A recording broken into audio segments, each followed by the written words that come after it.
I think it's more about being intentional of what you're looking to build. When firms ask us like, hey, what firm is too small for you?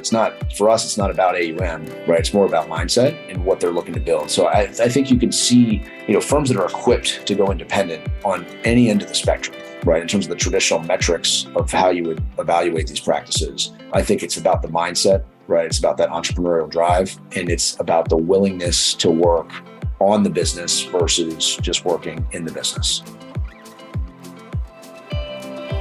Welcome to the Active Advisor Podcast, brought to you by Harbor Capital. Join us as we learn from pros who have helped thousands of investors live better lives. I'm Brian Moore, and I'll be chatting with some of the brightest minds in the financial advisory business, bringing you insights on practice management and investment research that works for advisors and their clients.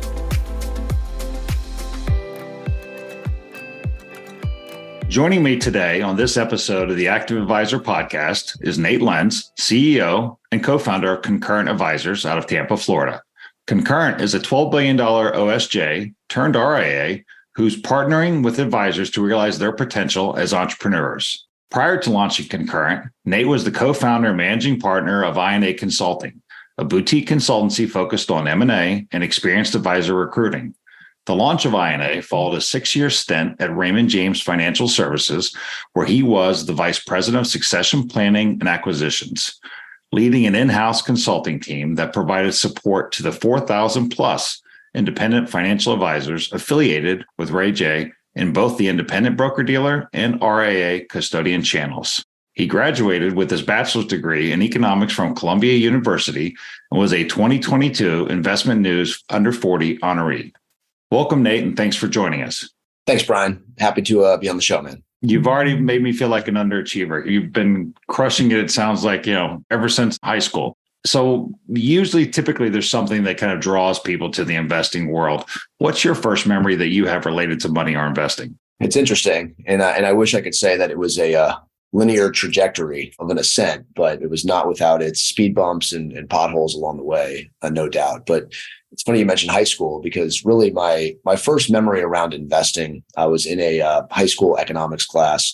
We did a stock market game, right? Like I'm sure many of you have done before. Ultimately, it was over the course of a semester. We had a partner in that game. We had to, ultimately put together a portfolio.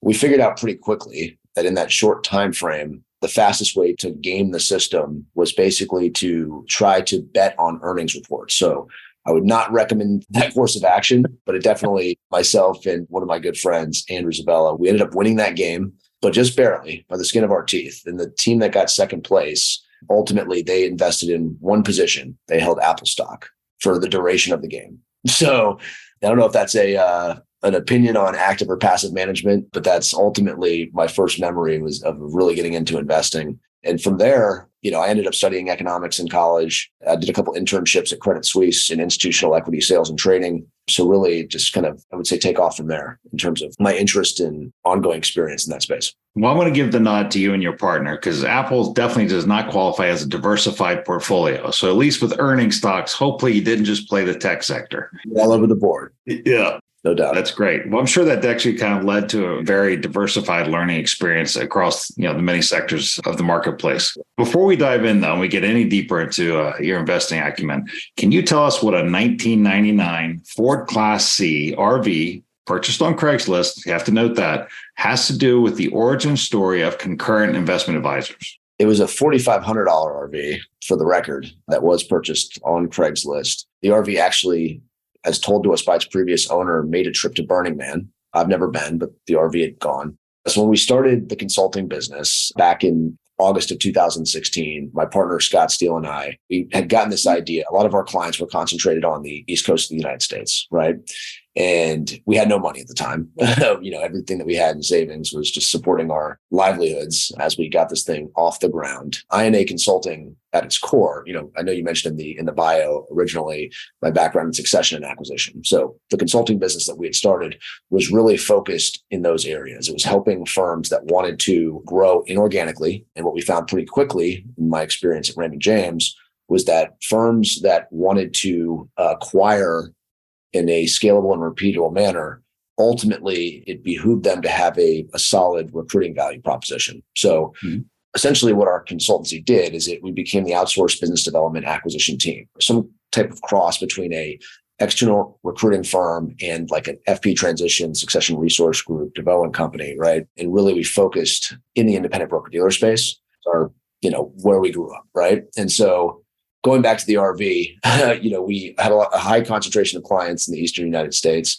We thought it'd be a good idea, instead of buying flights and hotel rooms, to pinch pennies a little bit. It actually became a great adventure, right? So the first trip that we went on, we went from, Tampa to Orlando up to the Charleston, South Carolina area. We definitely got some interesting looks jumping out of a 1999 RV with suit and tie on, in a McDonald's parking lot, or when we pulled it up to one of our clients' houses or offices. It was a unique experience, I would say formative over that time frame. And to this day, we still say that was probably the most productive, few months that we had, because all we did was kind of eat, sleep, and focus on building the business. But that was our chariot, so to speak, to get that done. Awesome. So every great vehicle has a name. What did you guys call the RV, and where is it today?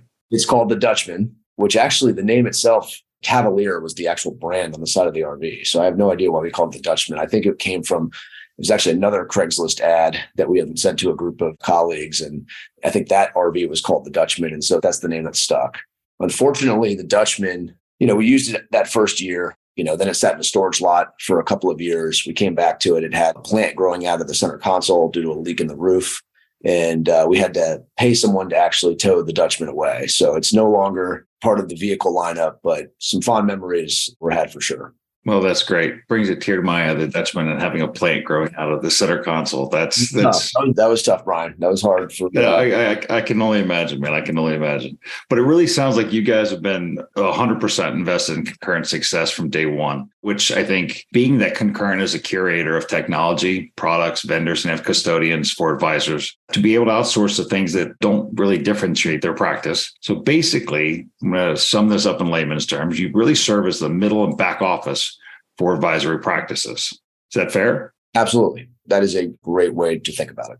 So first, tell us a little bit more about your curation process. What is your team bringing to bear in selecting the platforms, vendors, and resources that you offer? I would not say we are everything to everyone, right? So from our perspective, when we set out to build this platform, the goal was not to support every piece of technology that's out there, right? We wanted to spend time really figuring out, what's going to have the greatest impact on our advisors' productivity, what's going to allow them to operate their business efficiently. And you'll hear me say this a lot when we talk to our teams. We preach intentionality, right? And so with that, making sure that we were bringing together pieces of technology, that we were bringing together custodial relationships, that we're bringing together other vendor relationships, all of those pieces fit really well together, right? So we wanted to make sure that they can be well integrated, that they ultimately support what an advisor is doing on a day-to-day basis. It's making their lives easier, right? Not harder, because that's the biggest risk. When you start to bring in together all these third-party technologies, it's very easy for it to get unwieldy, right? And what happens if someone's not using it, or they don't have the right training in place, right? Ultimately, they don't use it and it's all for naught. So I would say looking for vendors that are additive to an advisor's business, that can ultimately help them deliver a more holistic set of solutions and do so in a very efficient manner. That's the lens that we were looking through this with. And, from our perspective, I think it all starts with making sure that the end client experience is continuously improving and evolving, right? So if you start to look at some of the pieces of technology that we're utilizing, SmartX as our UMA platform, we're using Black Diamond for client reporting, right? And also for trading for our advisors that are running money themselves, right? As portfolio. Mm-hmm. We're using Practify for CRM. And then we've chosen Fidelity as our primary custodian. They're very tech forward in terms of the investment that they've made. And that was one of the key attractants to us. So from our perspective, I think that when you look at the lineup, right, it's designed to allow our advisors to operate across multiple platforms, multiple custodians, but do so with a standardized and efficient advisor experience. And again, we'll tell teams all the time that are considering affiliating with us, look, there's a lot of great providers out there, but in order to make this actionable, we had to narrow the focus and really make sure that, we're supporting certain tools and resources as that back and middle office. No, that's great. That makes perfect sense. So you listed a couple of your providers that you've partnered with and use. Do you offer one premier provider in each service category, or do you provide optionality? There's some optionality in some of the categories, like on the financial planning side. Some of our teams use Money Guide Pro, some use eMoney. I would say that in other categories, such as CRM system, and then also on the client reporting piece, things that are tied into our compliance processes and procedures, we are singular in focus. And when we think about kind of our outlook on the industry, right, you'll hear me say this as well quite a bit. We believe that the future of the industry is first and foremost independent, right? Allowing advisors to sit on the same side of the table as clients, be objective, being able to operate as fiduciaries. And in that capacity, we talk about this separation, right, of product from advice. The second big piece is we believe the future of this industry is advisor-centric, right? There's a lot of firms that ultimately look to disintermediate the advisor from the client. We want to do just the opposite. We think the highest path of growth is going to come from our advisors differentiating themselves in the marketplace. And so we want to be supportive of that. So when you start to think about some of the tech that we've chosen, right, Black Diamond's a great example. It is the singular platform that we support, right? But one of the reasons that we chose it was that it's got a phenomenal user experience, right, for the advisor and for the end client, but it also allows for a high degree of customization, both in terms of what the client sees, as well as from a marketing and branding perspective.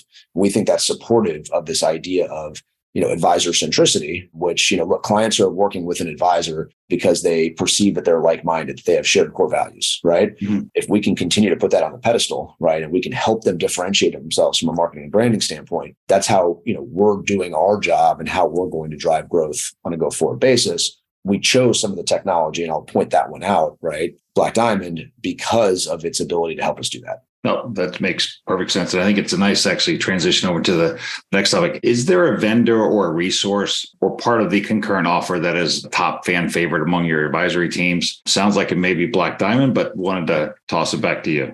No, absolutely. I mean, Black Diamond's great, right? A lot of our teams have had really good feedback on that tool and resource. And I think it goes back to the training, right, and implementation. Mm-hmm. I think they do a phenomenal job, and they've put a lot of resources behind us to help train our teams to make sure that they're using it to the fullest extent possible. I would say other tools, that our teams are really excited about. There's one, Pantera is an interesting tool that some of our teams have started to utilize, especially if they're working with some of those Henry clients, the high earners, not rich yet acronym, where they may have significant 401k assets, right? That are held inside, the record keeper inside the plan. And being able to use a tool like Pantera to help advise on those assets has been a very attractive resource. So I'll call that's kind of a fan favorite. It's a little bit niche in terms of, what purpose it serves. And then, some of the stalwarts, we've gotten really good feedback from our teams on as well. Well, that's great. And I love the Henry acronym. Does Concurrent play a role in investment research or portfolio construction? And if not, do you see that as being part of the offer at any point down the road? So we do, right? We're not prescriptive as to how our teams manage assets. And we have teams that really cover the full spectrum, right? Mm-hmm. Some are focused on managing their own custom portfolios or models. They use a variety of products. Others are using primarily third-party managers. So we view our role, as you mentioned earlier, to curate the platform, to have kind of all the arrows in the quiver available to them and the technologies available to them, right? Having a true UMA platform was important to us because we have teams that use a combination, right? And so, they may use more beta models for a core of their portfolio, and they're using active managers for satellites to drive alpha. But as I mentioned, we've got teams that really run the gamut. So from our perspective, we want to put resources in their hands. We want to align with third-party partners. We want to align with firms like you all, right? That can help provide advice and guidance to our teams. Most of what we put out at the Concurrent level is more, I would say, kind of macro commentary, more big picture stuff that can help clients get acquainted with what's going on in the markets. And then we really leave it to the individual advisors, I think, to take it the step deeper on the actual portfolio construction side of things. But I do think that is an area that we're going to continue to bulk up within our organization and add resources to, because it is core to the offering that our teams are providing to clients. Makes sense. So we've talked a lot about your advisory teams. Is there a typical advisor or team that's using the Concurrent platform? What is the typical size, even average AUM, and generally speaking, where do they come from? Yeah. So average AUM on a per office basis is right around 230 million. And typically that's called a 1 to 3 advisor team. that we're working with. We do have a few of our larger, what we call our hub offices around the country. So for example, we've got Wealth Partners Alliance in Dallas, Texas. We've got Legacy Private Wealth Partners out of Denver, Colorado, Family Wealth Solutions in Sarasota, Florida. You'll see, again, all these teams have their own brands, right? You're not seeing concurrent branding. And that goes back to our outlook on where we see this all going. And we see, teams that have, historically speaking, the teams that we brought on have come out of the wirehouses, right? So a large number of advisors from Wells Fargo, Morgan Stanley, Merrill Lynch, UBS, Edward Jones as well has been a good source of opportunities because in a lot of ways they're operating their own P&L today, right? They're kind of operating as an independent business owner, but while still being an employee. So, our bread and butter has typically been to assist advisors that are breaking away, that are going independent for the first time, where we can add a tremendous amount of value to setting up the foundation of their business that they can then build upon. Some of our teams are actively engaged in recruiting, right? So some of those hub firms that I mentioned, in addition to the concurrent value proposition, they're building a unique culture locally. They're creating that sense of camaraderie. They're providing the physical infrastructure, the office space, access to shared support staff. And we think that really goes part and parcel to what we do in providing the middle and back office, operating the platform, et cetera. So there's kind of a variety of teams that choose to partner with us. But I think the common thread in all of them is that, again, they have this tremendous drive, right, to be a business owner.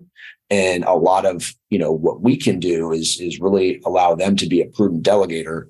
We can take a lot of that off their plate, give them access to our greater scale, our pricing power that we can derive, but really, most importantly, allow them to keep focused on the end client, right? And you'll see this on all of our materials. Our viewpoint is that, by serving the advisor, we serve the client, right? Yep. Don't want to lose track of that. And so the firms that choose to partner with us are the firms that find value in being able to offload some of those different aspects that are non-differentiating, as you mentioned in the lead in, that'll ultimately help them deliver a superior client experience and ultimately achieve their growth goals. It sounds to me like, including yourself, there's a common thread of just entrepreneurship across your client base.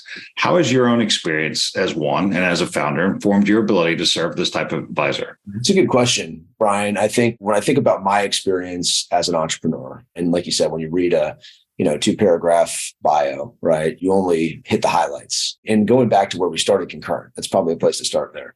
We started this consulting business. We're traveling around in the Dutchman, right? We're meeting with these clients around the country. We recognized pretty quickly that a lot of our clients were operating very similar models in different markets, right? They also had different areas of expertise. Some are really strong operationally. Some were great on the investing side. Some were great on the planning side of things. They had something to contribute, right, to the collective. And what we ultimately did when we launched Concurrent is we brought a group of these guys together. We drove the Dutchman up to Atlanta. We brought a group of teams together in the Atlanta Airport Marriott, right off the air train there.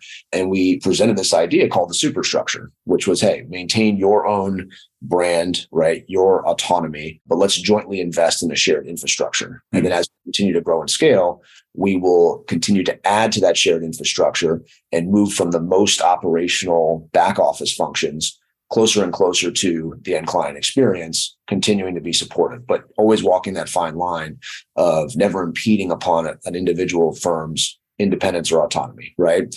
And so, I give you that backstory because, we originally had 9 firms at the table, 9 became 8 became 5, 5 became 3 eventually over the next 4 years in terms of our called founding partner group before we really hit our stride. And we had our share of scraped knees and bloodied elbows. So I think from our perspective, we learned a ton, right? I always like those sayings where it's like, there's no such thing as failure, right? There's learning opportunities. And that's where I think we did a really good job of learning from those past experiences, pivoting where necessary, and then continuously improving what we're doing and being accountable all along. So what I would say is we try to bring that to the table every day, right, with our teams. And we're not perfect by any means, right? We have our shortcomings in terms of, how we operate. Things fall through the cracks all the time.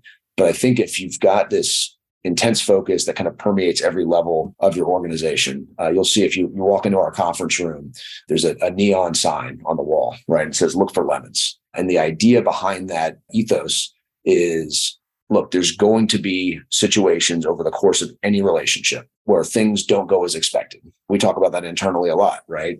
That the source of most negative feelings are unmet expectations. It's going to happen. But at the end of the day, it's about, what you do with it. And so when we talk about looking for lemons, it's like, look, you're going to find a lemon. That's a situation where it's really an opportunity where you can go above and beyond to solve it, right? To take ownership of it. And you can build a tremendous amount of goodwill, right? In any relationship by doing that. And so I would say that's the biggest thing that we've been able to, I think, implement across our team is that, we want that mentality, because the idea that it's going to be roses and unicorns all the time is just unrealistic. And so it's really about how you solve for some of those negative situations and really turn them into a positive. And it took everything I had, Brian, right there to not say make lemonade, but that's the idea of that was good. That was good. And a hat tip to you. But you brought up a really good point that, when you're on that path of being an entrepreneur and you kind of break out from Raymond James and you had those 8 clients or those 9 members at the founding table there in Atlanta, and you said you went down to 3. What was the principle, I guess, the core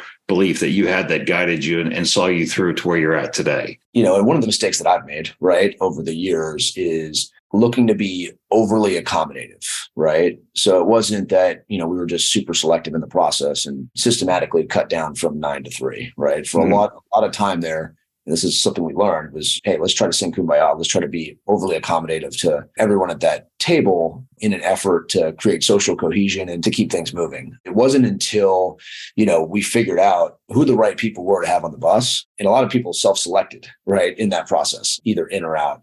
And, there was a great kind of unifying moment. I remember being on a call and we were, I haven't thought about this in a while, but, we're talking through and what became very apparent early on was there was really 2 schools of thought. And I think you kind of get this in any type of structure like what we were creating, right? And very early on, I would say it was more of a confederacy than anything else. It wasn't that we were operating as a singular firm. It was more so, okay, what can we do that can be synergistic? And what we found quickly was that there was a subset of folks at that table that, and I'll use the country club analogy, we're members of the country club, but we don't play tennis. So therefore, we don't want to pay for any maintenance on the tennis courts. But we do play golf. And so we want to focus on that side of things. I think where we really hit our stride was when we had the right people at the table that were committed to investing kind of across the board towards this singular vision, regardless of the impact on their specific practice. And I think once we were united around that vision and working towards it, and we were able to articulate it, that's when the growth started to come, right? And we really stayed true with it, right? I talk about there's this idea of like, strong beliefs weakly held, right? We talk about pivoting. We've pivoted a bunch of different times in a variety of manners. Even that this move to the fully independent space, right? After building the business as an OSJ on an independent broker-dealer platform represented a pretty significant pivot, but one that we thought was necessary to continue to compete with some of the other firms that are out there and to really deliver, again, the best client experience and to fit with that vision that we have for where the industry is going. So I would say that from our perspective, being singular in vision and united around that, but being willing to make changes along the way is important. And then really, I would say from there, the idea that having the right partners around you is critically important. So from our perspective, narrowing it to folks that did have that shared vision and being able to find your strengths, because that was another piece here. It's everyone's bringing individual expertise to the table. And that's part and parcel to our value prop. I mentioned independence, advisor-centric. The last piece is it's collaborative, right? The future of this industry is collaborative in nature. It's not folks operating in a vacuum. And so, when you have the right collaborators around the table, really powerful things can happen. Those are just some of the thoughts that we have around how we got to where we are, the mistakes that we learned from along the way. And like I said, I think it's pretty special though, once you have the right group of individuals that have that same shared vision and kind of collaborative focus. Well, it sounds like Concurrent already has a thriving business. You've got, a thriving core nexus of people that obviously are working with you and clients. And so that's, I think, the nexus for any kind of continued success.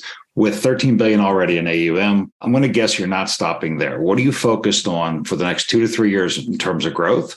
And what are some of the ways you're promoting and marketing the platform to other advisory teams? One piece of context that I want to provide that kind of, I think, completes the story and will lead into why our growth plan is what it is. So we did take on a strategic partner back in 2020. So we brought on Merchant Wealth Partners. I know they've made some headlines. They've had quite a bit of growth in their own right. What was attractive about Merchant to us, right, is that they're a minority non-control investor, right, which is important. They don't want to turn entrepreneurs into employees. That's something that we talk about. So that aligned very well. they bring a tremendous amount of experience to the table, right? When you look at their team, and a lot of these individuals, guys like, Tim Bello, Rick D'Amico, Brian Staff, David Mrazek, Matt Brinker, right? They came from firms like United Capital, Dynasty, Focus, have operated broker dealers like PKS, right?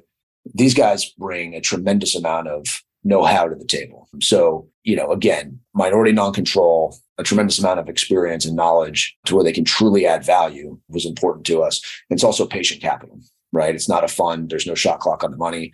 And we talk all the time about this idea of we're not building a transaction, we're building a business. And so having the right partner, I think, is important there. Aligning with them was really transformative for us. When you think about Concurrent, prior to the investment from Merchant, and prior to us rolling out our partnership model, what we were was an OSJ. We were a collection of disparate parts, independent firms operating around the country, really just, essentially serving as a platform. But at the end of the day, we didn't have the alignment, right, that we needed to really build what we were trying to build.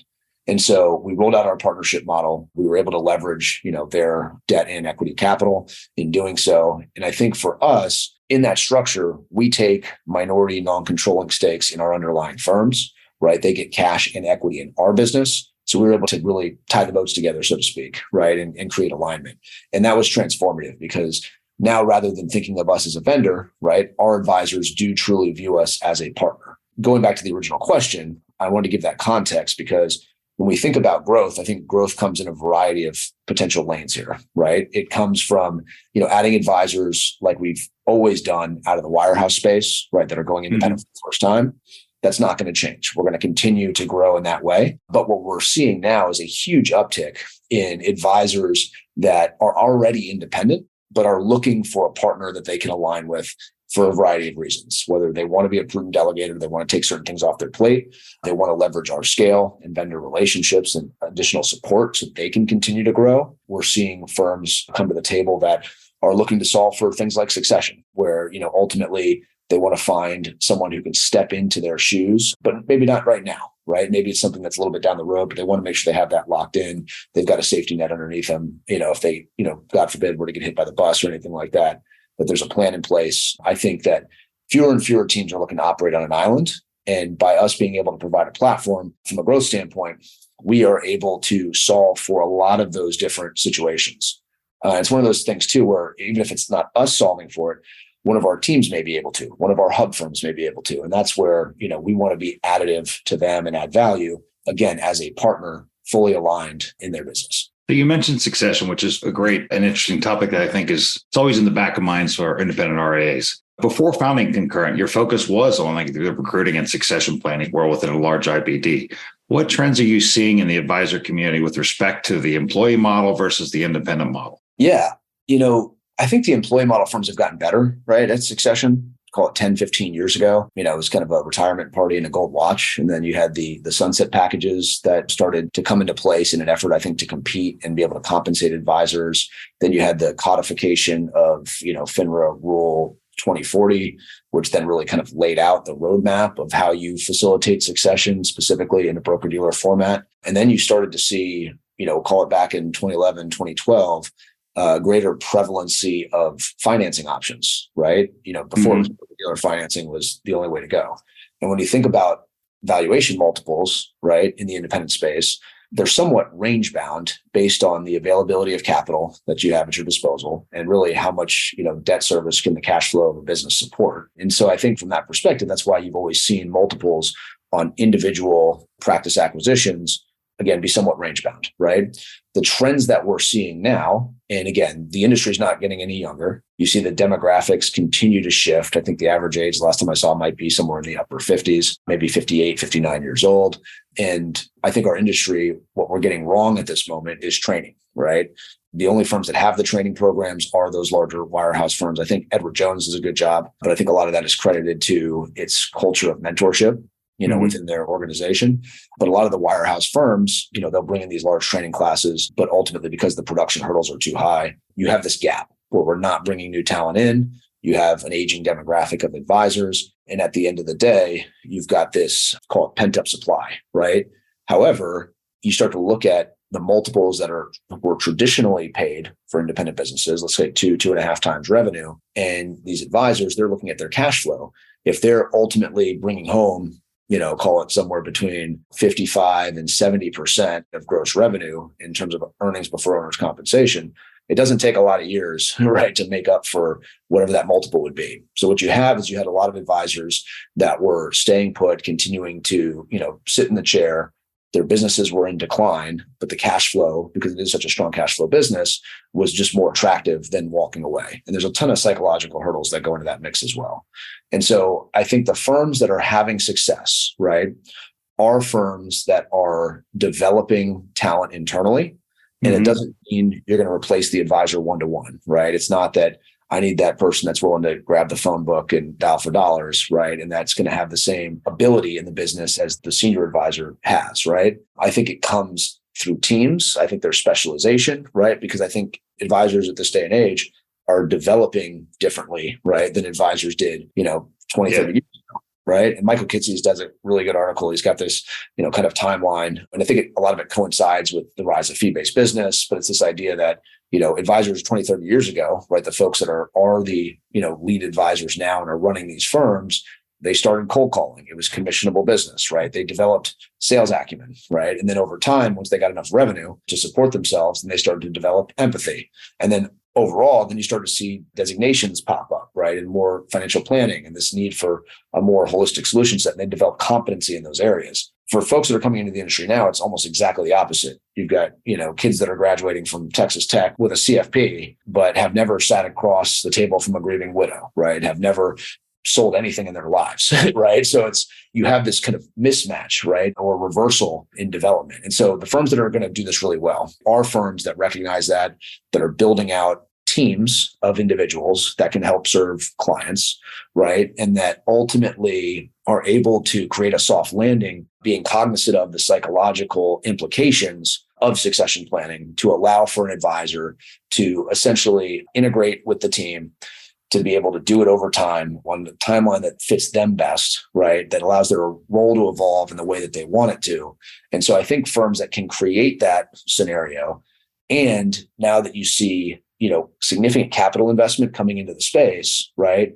That's where you're seeing it start to kind of the cost benefit analysis, right? Multiples are going up, primarily driven by equity investment in the space and some of these larger roll-ups or aggregator models that can leverage economies of scale, right, to make that work for their business, paired with the ability to develop talent. That's where I think you're seeing firms have a tremendous amount of success, right? And there's a number of them out there that are doing it. And we hope to be in the ranks there. But I think one thing to note is that, again, from our perspective, serving the advisor serves the client. Our goal is to equip our teams, right, to be in that position to where they can become a succession solution for advisors in their individual markets, where we can then, support them on the back end, kind of be that intermediary, help with things like valuation, deal structure, et cetera. So, but I do think you're going to see the demographics, are going to continue to shift.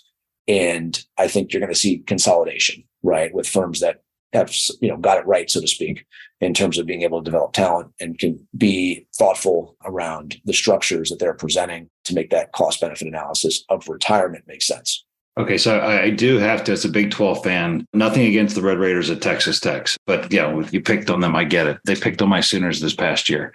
Is there anyone in particular that you care to name, or is there a profile of an advisor, or you'd say a team structure that is better prepared to go independent? At the end of the day, I think independent firms can take any shape or size, right? We have some really good independent firms that it's a sole advisor with one support staff person, right? One branch professional operating their office, right? And they do a phenomenal job for clients, and they're growing primarily through referrals. On the other end of the spectrum, you've got these firms that are building ensemble type practices with, specialization. They've got a head of financial planning. They've got someone that's running the investments for them. They have a team there. They've got traders, right? And then they're leveraging that infrastructure as a recruiting value proposition. I don't necessarily think one is better than the other, right? I think it's more about being intentional of what you're looking to build. When firms ask us like, hey, what firm is too small for you? It's not, for us, it's not about AUM, right? It's more about mindset and what they're looking to build. So I think you can see, firms that are equipped to go independent on any end of the spectrum, right? In terms of the traditional metrics of how you would evaluate these practices. I think it's about the mindset, right? It's about that entrepreneurial drive, and it's about the willingness to work on the business versus just working in the business. And that does take time, right? You got to take a step back. You've got to do things like business planning. You've got to make sure that you've got the administrative functions buttoned up. That definitely takes hours out of the day. And so I think you've got to have someone that's got that willingness to take that on in order to have a successful independent team. Okay, I'm going to ask you last final question before we transition to the closing questions. And I'm going to ask you few words as possible because I want to get an answer out of you on this one, a direct one. What is a skill that you believe an advisor starting out on their journey today should focus on developing? And I know it's a very loaded question. What are 2 or 3 words that would define the key skill that you think everything can be built upon? I would say empathy. I'll keep it as simple as possible. I think that's the key here. No, you're 100% right. I think it's. I've said this a couple of times. We forget that sometimes because we're always looking at, ones and twos and zeros and all these different numbers. We forget that this is a human driven business and it's best served by humans. So some great advice. Thank you so much today for speaking with us. I'm going to head into our final few questions. We at Harbor believe wholeheartedly in active management, but every financial professional has their own take. Is there a general view on this among the Concurrent team, or have you observed any trends or preferences among Concurrent's advisory base? I would say from a trends and objectives standpoint, I think there's definitely a shift going on, right, towards more active management. So I would see that, from our perspective, like I said, we're not prescriptive as how advisors do it, but, where maybe 10 years ago, or even when we started the business, called back in 2016, and look, we were in a massive bull market, right? Everything went one direction. There was a huge, I think, trend towards passive management, right? It's low cost. Let's strip all the cost out of it, ETF models. I would say that, now that we are facing greater turbulence, right? We've got geopolitical headwinds, we've got interest rate rises, we've got all these different pieces that are in play. I think that has, brought a new emphasis to active management, right? So I would definitely say that from a trend standpoint, we're seeing a greater and greater appetite for that. We're also seeing a lot of our firms starting to shift towards outsourcing that component, right? There's only so many in a day. As I mentioned before, empathy is probably the greatest trait. It's a relationship business. I think for a lot of our teams, they find that they can add the most value dealing with some of the complex planning issues, right? And helping their clients overcome biases, right, that they might face, and ultimately getting access to active management through using third-party managers, right? That's what they do day in and day out, right? And they have teams that do that. Definitely seeing a trend in that direction. Oh, that's awesome. So how can people find you? What's your social site? Are you on Twitter?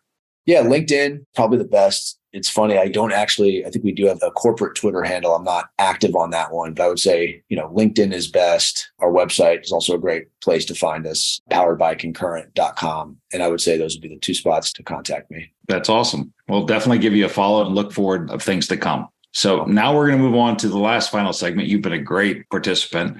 What I like to call the lightning round, but the team calls it 60 seconds with Nate Lenz. So let me know when you're ready. Let's do it. Let's jump in. Nickname? Nate Dog. Okay. Hobby? I like fishing. Early bird or night owl? Early bird, definitely. Restaurant recommendation in Greater Tampa? Pearl. It's an oyster bar. It's phenomenal. Messy desk or clean desk? Pretty clean. Piles though, but I do like them in piles. Most used emoji in text messaging? I would say the laughing emoji with the tears coming out of the side. Hidden talent? I started playing the ukulele. Also not very good at it, but trying. 60-40 portfolio, a classic or a relic? A relic. Best career advice you've gotten? Find a revenue stream and stand in the middle of it. Number 1 piece of advice for an advisor considering going independent? Be intentional. Are you using ChatGPT? We're not using it yet. Favorite way to get active? Peloton. I became a heavy Peloton user during COVID. Well, that's awesome. Thank you very much. Whether you're a seasoned advisor or just getting started, the Active Advisor, brought to you by Harbor Capital, offers professional insights for the financial advisor community. Visit us at harborcapital.com to learn more. And don't forget to subscribe to the Active Advisor on Apple, Spotify, Google Podcasts, or wherever you listen to podcasts to stay up to date on investment trends, tried and tested research methods, and what your industry peers are up to. From all of us at Harbor Capital, thanks for tuning in. And now for important disclosures. This material is for informational purposes and is not intended to be relied upon as a forecast, research, or investment advice, and is not a recommendation, offer, or solicitation to buy or sell any securities or adopt any investment strategy. The opinions expressed are as of 9th of May 2023 and are subject to change. The opinions expressed by the speakers do not necessarily represent the views of Harbour Capital Advisors Inc. The information and opinions contained in this material are derived from proprietary and non-proprietary sources deemed by Harbour Capital Advisors Inc. to be reliable and are not necessarily all-inclusive and are not guaranteed as to accuracy. This material may contain forward-looking information that is not purely historical in nature. Such information may include, among other things, projections and forecasts. There is no guarantee that any of these views will come to pass. This material may not be representative of the experience of other individuals. Reliance upon information in this material is at the sole discretion of the viewer. This material is not legal, tax, or accounting advice. Please consult with a qualified professional for this type of advice. Investing involves risk, including the risk of loss. Specific companies and issuers are mentioned for educational purposes only and should not be deemed a recommendation to buy or sell any securities. Any companies mentioned do not necessarily represent current or future holdings of any investment products. Harbour Capital Advisors Inc. does and may seek to do business with companies covered in this podcast. As a result, listeners should be aware that the firm may have a conflict of interest that could affect the objectivity of this podcast. This material is prepared by Harbour Capital Advisors Inc. Harbour Capital Advisors Inc. is not affiliated with Concurrent. All trademarks or product names mentioned herein are the property of their respective owners. Copyright 2023 Harbour Capital Advisors Inc. All rights reserved.